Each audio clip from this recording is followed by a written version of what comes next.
Hello friends, मैं हूं अर्जुन। इस वीडियो में बात करेंगे हम पोर्ट्रेट के बारे में। मैंने एक छोटी सी एक रेफरेंस ली है, उसी से मैं आपको बताऊंगा स्टेप बाय स्टेप कैसे क्विक स्केच बनाते हैं। तो करते हैं एक छोटी सी डेमो। जैसे मैंने रेफरेंस ली है पिंटरेस्ट ऐप से, और मुझे इंटरेस्टिंग लगा ये फेस और लाइट और ये टर्बन जो पंजाबी कल्चर है। तो स्टार्टिंग में आपको बताऊंगा, जैसे हम एक फ्री हैंड स्केच बनाते हैं तो कोई ना कोई बेस लेते हैं। जैसे एक बॉक्स मेकिंग हो गया, बॉक्स मेकिंग में इसकी बात करता हूँ। जैसे इस तरीके से एक बेस ले लेते हैं, उसके बाद हम धीरे धीरे उस बॉक्स से बाहर आते हैं। यानी कि मैं ग्रिड मेकिंग से आपको फ्री कर रहा हूँ। जैसे फ्री हैंड हम सोचते हैं तो इस तरीके से हम देखना है, एक शेप बन जाती है। उस प्रोसेस को हम धीरे धीरे फिर कन्वर्ट करते हैं, आईज नोज लिप्स इन चीज़ों के ऊपर आते हैं। और जो मेन चीज़ है, मैं यहाँ पे जो लाइन कर रहा हूँ वो है एक स्ट्रेट लाइन हल्की सी। मैं ज़्यादा कर्व नहीं दे रहा हूँ, क्योंकि आप स्टार्टिंग में ऐसे ही फ्री होते हैं जो ग्रिड मेकिंग है। तो सबसे पहले आपको एक जेस्चर टाइप काम करना होता है। बॉक्स में जैसे बड़ी बड़ी लाइंस हैं, उस लाइन को छोटा करना है और एंगल के ऊपर थोड़ा सा फोकस करना है। एंगल के ऊपर जब फोकस होता है तो आपको पता चलता है कि कौन सी लाइन कहाँ पे कर्व दे रही है, कौन सी लाइन किस एंगल से मुड़ रही है, उसकी शेप बन रही है। ठीक है। जैसे ये चिन्ह है, चिन्ह के पास ये वाला पॉइंट देखो, अभी यहाँ से स्टार्ट होता है। इसको आप इस एंगल से देखते हैं। यहाँ पे जो चुनरी उसने डाली हुई है, दुपट्टा डाला हुआ है गले में, उस चीज़ को आप देखें, ये वाले एंगल्स बन रहे हैं। उसके बाद नेक वाला ये पॉइंट बन गया। ठीक है। यहाँ पे उसका कान आ रहे हैं।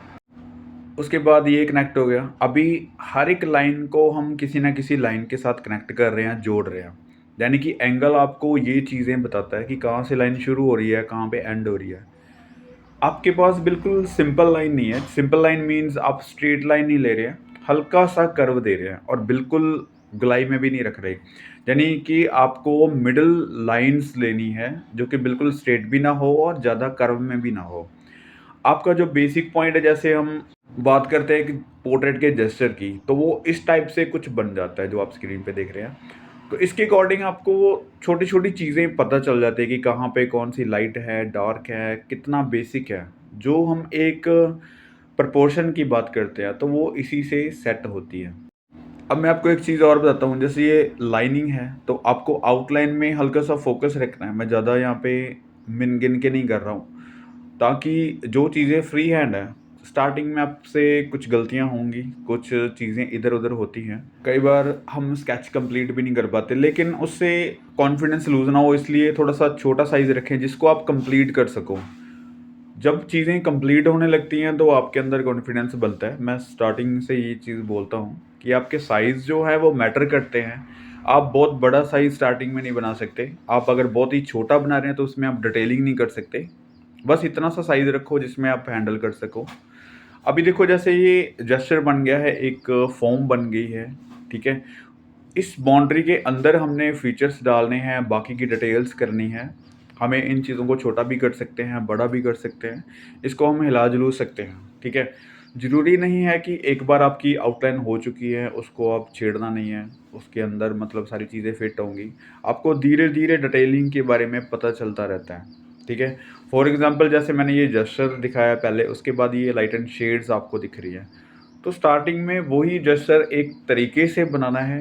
शेडिंग करते-करते हम बहुत सारा कुछ चेंज कर लेते हैं उसमें।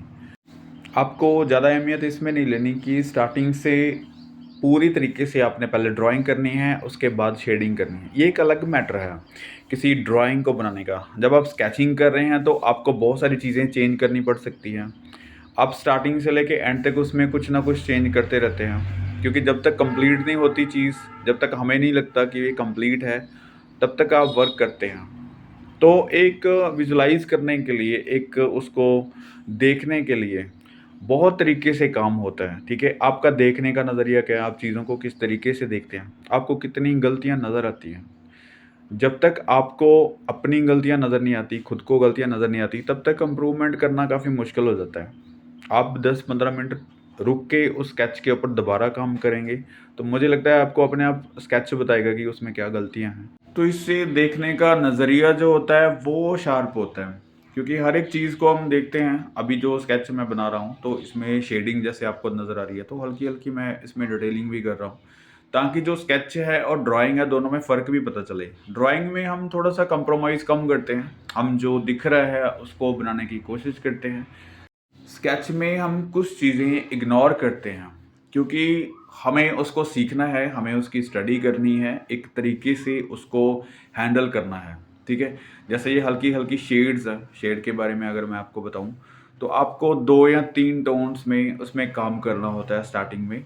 बाकी की टोन्स जो होती हैं वो डिटेलिंग की तरफ जाती हैं, आपकी जो एडवांस लेवल में जाती हैं, क्योंकि आपको एक हैंडल करने का जो तरीका है किसी भी स्केच को, आप या 2 या 3 शेडिंग में आप करेंगे तो बहुत अच्छे से कर पाएँगे। जैसे ये वाला पॉइंट है, यहाँ पे 3 शेड्स दी गई हैं लगभग मुझे लगता है, और जो लाइट, मिडल टोन और डार्क में लेके चलते हैं तो उससे काफ़ी चीज़ें हैंडल हो जाती हैं।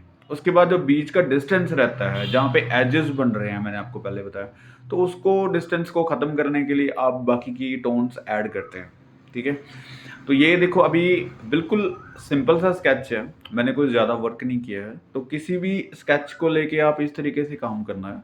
आपको स्टार्टिंग वाला पॉइंट्स और एंड वाला पॉइंट्स ज़रूर देखना चाहिए, क्योंकि आप किसी भी चीज़ को फाइनल कर रहे हैं, किसी भी चीज़ को आप फिनिश कर रहे हैं, तो वहाँ पे कुछ चीज़ें आपको सीखने की मिलती है।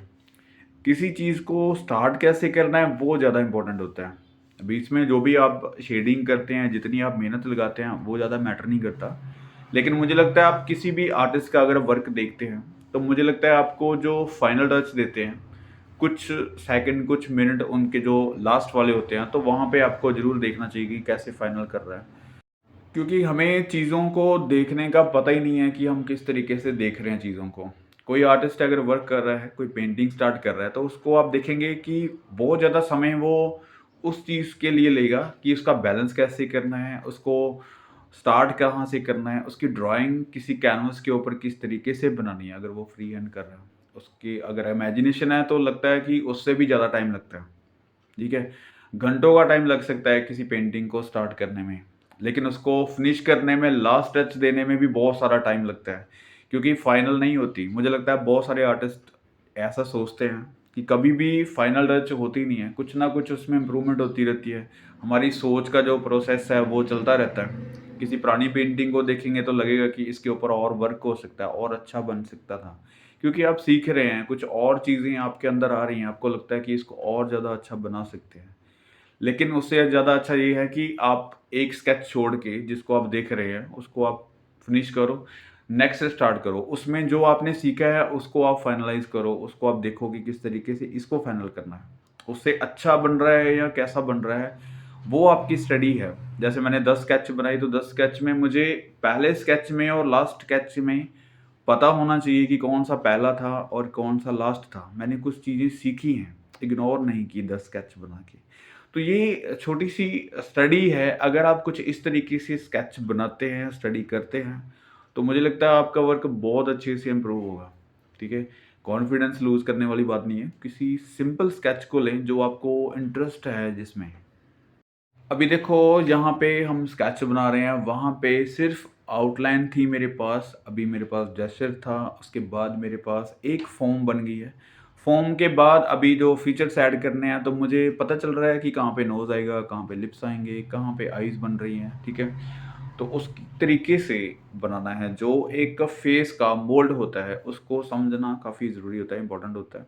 क्योंकि हर एक चीज़ को आप कैरेक्टराइज़ नहीं करना, आपको समझना है कि पोर्ट्रेट की थ्योरी क्या है, पोर्ट्रेट का जो मेथड क्या है बनाने का, उसको लाइट एंड शेड किस तरीके से बना सकते हैं।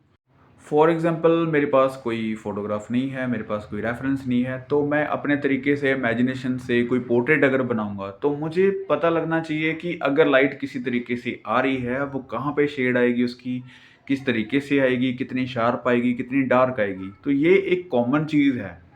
आपको ये सीखना है, स्टडी करनी है। पोर्ट्रेट किसका बनाना है ये बाद में मैटर करता है। कैरेक्टर कैसा बन रहा है वो बाद में मैटर करता है। लेकिन किसी पोर्ट्रेट को, किसी भी पोर्ट्रेट को आप किस तरीके से हैंडल करते हैं वो बहुत ही इम्पोर्टेंट होता है। कैरेक्टराइज़ करना, मस्टैचेस बड़ी कर दो, छोटी कर दो, ठीक है? किसी की शेव कर दो, किसी के बियर्ड कर दो, किसी की टर्बन अभी हमने इसके पगड़ी बना दी है, तो कुछ और भी बन सकता है। तो कैरेक्टर तो चेंज हो जाते हैं, ठीक है? कैरेक्टर में कोई ज़्यादा प्रॉब्लम नहीं आती। प्रॉब्लम आती है किसी फीचर्स को सही सेट करने में, किसी चीज़ को light and shade tones fill करने में। किसी को अच्छे से प्रोपोर्शनेट सेट करने में ये प्रॉब्लम होती है हमारी, क्योंकि हम इन बेसिक चीज़ों को छोड़ के सिर्फ किसी करैक्टर को देख रहे होते हैं। करैक्टर को इग्नोर करना सीखो, डिटेल को इग्नोर करना सीखो। आर्टिस्ट जो होते हैं वो डिटेल को इग्नोर करके पहले आउटलाइन किसी फोकस पे प्रोपोर्शन पे काम करते हैं, बाद में डिटेलिंग होती है लेयर बाय लेयर। तो इसी तरीके से आपने भी करना है, पहले एक ज्योमेट्रिकल फॉर्म लेना है, उसके बाद धीरे धीरे उस चीज़ को शार्प करना है। हम जैसे किसी स्टोन को कार्व करते हैं, तो स्टोन एक ब्लॉक है, ब्लॉक के अंदर छुपी हुई मूर्ति को कोई बंदा देखता है, आर्टिस्ट देखता है, तो उसको धीरे-धीरे से बाकी के जो फालतू चीज़ें होती हैं, उसको हटाने की कोशिश करता है। ऐसे ही हम एक बॉक्स से बाहर निकालते हैं किसी पोर्ट्रेट को धीरे-धीरे शार्प करके, ठीक है? हम एक 2 डायमेंशनल चीज़ बना रहे हैं, स्कल्पचर में एक 3 डायमेंशनल चीज़ बन रही होती है।